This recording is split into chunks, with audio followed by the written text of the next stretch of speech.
আমাদের শুধুমাত্র প্রচার করলাম আর সমস্ত কিছু ফ্ল্যাগ ফেস্টুন লাগালাম, এটাতে নির্বাচন কিন্তু হবে না। নির্বাচনের অরিজিনাল কাজ শুরু হবে 24 তারিখ থেকে।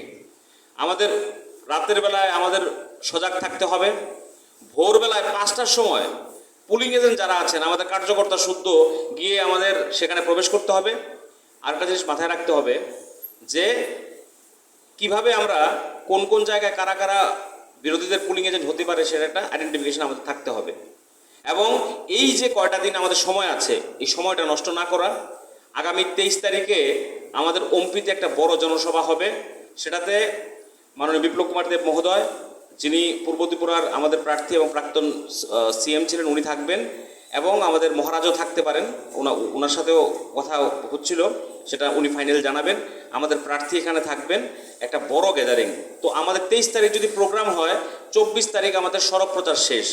তাহলে 23 তারিখের জনসভাটা একটা হিউজ আকারে হতে হবে, 8-10 হাজার লোকের একটা সমাগম হতে হবে, যেটা দিয়ে বিরোধীদের যেন মেরুদণ্ড ভেঙে দেওয়া যায়। একটা ওয়ান সাইডেড ইলেকশনের জন্য যেন আমরা প্রস্তুতি নিতে পারি।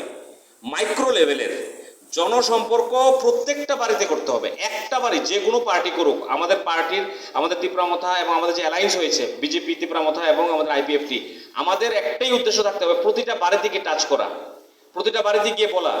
এবং এই অনৈতিক জোট যারা ত্রিপুরা রাজ্যকে পিছিয়ে দিয়েছে, কংগ্রেস সিপিএম, তাদেরকে একটি ভোটও যেন না দেওয়া হয়।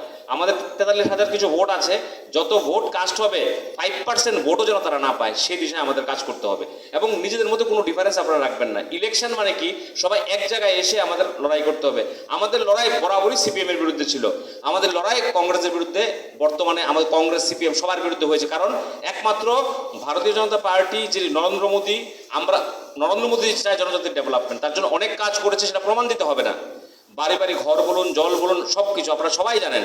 তো আমাদের মধ্যে নিজেদের মধ্যে কোঅর্ডিনেশনটা যেন ঠিক থাকে, আমাদের মধ্যে যেন কোনো রকম ডিফারেন্স না থাকে। কিছু কিছু ঘটনা ঘটেছে বিক্ষিপ্ত, সেগুলো আমাদের সাথেও হয়েছে, তো আমাদের তো সেগুলো মনে নেই। আমরা ছিলাম ইয়াতে তৈদুতে যখন ছিলাম, এখানে আছে অনেকেই, সেখানে অনেক ঘটনা ঘটেছে। তো এগুলো তো অ্যাকচুয়ালি আমাদের কার্যকর্তারা করেনি, আমাদের লিডারশিপেরও কন্ট্রোল ছিল না। যারা সিপিএম থেকে এসছে তারাই পরিচালনা করে এই ঘটনাগুলো ঘটিয়েছে, যেটা ডিভিশন তৈরি করা যায়। এখন